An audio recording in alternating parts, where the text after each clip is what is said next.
আজকে আপনাদেরকে দেখাবো কিভাবে সিম্পলভাবে সবজি সমোসা তৈরি করে পরিবারের সবাইকে দেবেন নাস্তা।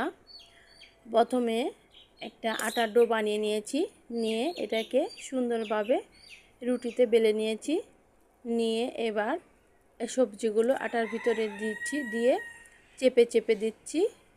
পুরো রুটিটাই এই সবজি দিয়ে চেপে চেপে দেব।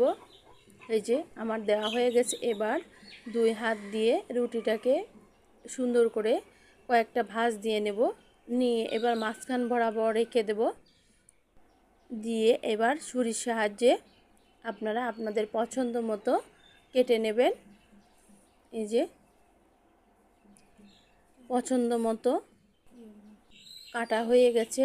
এই যে আমার প্রায়।